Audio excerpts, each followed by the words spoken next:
જોઈ રહ્યા છો KP news channel. Editor in chief Rafiq શેખની સાથે. કેમિકલ ચોરીના રેકેટનો પર્દાફાશ. 3 આરોપી ઝડપાયા. ટેન્કરમાંથી 200 લીટર કેમિકલની ચોરી કરતા ચાલકોને પ્રતિ લીટર ₹100 ચૂકવાતા 1,71,00,000નો મુદ્દામાલ જપ્ત. સુરજના એલસીબીની ટીમે પાલોદ નજીકથી કેમિકલ ચોરીનું મોટું રેકેટ ઝડપી પાડ્યું છે. પોલીસે 3 આરોપીઓની ધરપકડ કરી છે, જ્યારે મુખ્ય સૂત્રધાર ફરાર છે. ઓપરેશનમાં 1,71,21,254 થી વધુનો મુદ્દામાલ જપ્ત કરવામાં આવ્યો છે.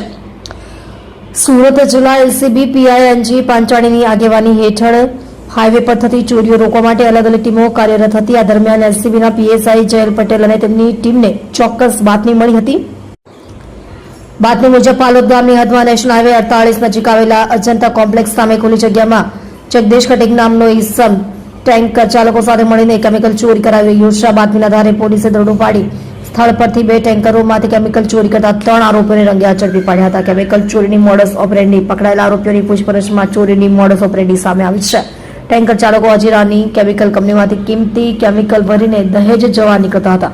રસ્તામાં પાલોદ ગામની સીમમાં મુખ્ય સૂત્રધાર જગદીશ ખટીક તેમનો સંપર્ક કરતો અને અજંતા કોમ્પ્લેક્સના પાર્કિંગમાં ટેન્કરો ઉભા રખાવી તેમાંથી આશરે 200 લીટર કેમિકલની ચોરી કરવામાં આવતી હતી. આ ચોરીના કેમિકલ પેટે જગદીશ ખટીક ટેન્કર ચાલકોને પ્રતિ લીટર ₹100 ચૂકવતો હતો.